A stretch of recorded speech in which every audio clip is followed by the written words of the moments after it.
All right, sunspots. Maybe.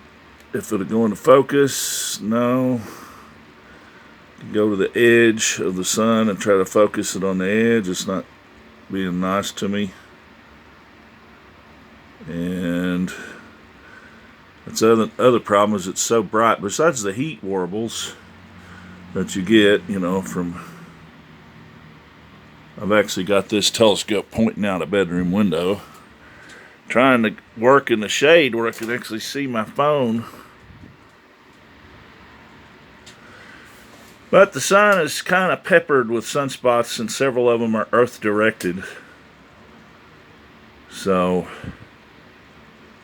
interesting, needless to say. I'll have to look at the video to see if we can even see this later. One of the things to do with the sunspots is the ultraviolet index from National Weather Service is in the red, and caution across, Florida into the Gulf of Mexico, a little bit of the Caribbean, and off into the South Pacific there. Way west of Baja, the drug speedboats will better watch out. They'll get a sunburn pretty good. And maybe a little bit of surfing. Somewhere here, though, is the index for, let's see. Oh, yeah, fires. Yep, and the northern lights are reaching down. There's the current GOES image there from 1508 Universal Time, which is 3 o'clock. The current moon, if you can catch it, right after sunset. That's a neat photograph, or just something to see. But there's the northern lights. There was some predictions saying that you could see them all the way down to Alabama. Maybe if you have a really good cell phone, you'll be able to see tomorrow night's as well as tonight's. There's no real difference between tomorrow night and tonight's aurora forecast, the northern lights. So, and there's the forecast from 26 minutes ago for the 20th during the daytime, anyway, for Europe. Current satellite image as of almost 3 o'clock, 14:51 Universal Time. All right, our forecast maps. Mixed precip in the Jackson Purchase and rain all the way down into Mexico. Mixed precip for us. This forecast footprint map is 7 a.m. to 7 a.m. Thursday. And there's Friday's forecast. Some icy stuff in western Tennessee, or western North Carolina and eastern Tennessee. And an occluded front across Kentucky there for Friday. 7 a.m. Thursday to 7 a.m. Friday, that is. That's where the front will be at some point during that 24-hour period. And that's the rain for Wednesday into Thursday. So those are just some of the current maps from the National Oceanic and Atmospheric Administration. Some bad sensitivity splotches maybe in Pennsylvania for air quality.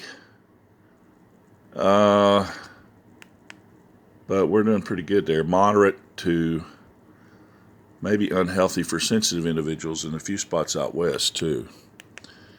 In any event, I think that's the highlights for the current maps. Some winds and wind gusts of 3 to 5 across Kentucky, from Harlan to Indiana there.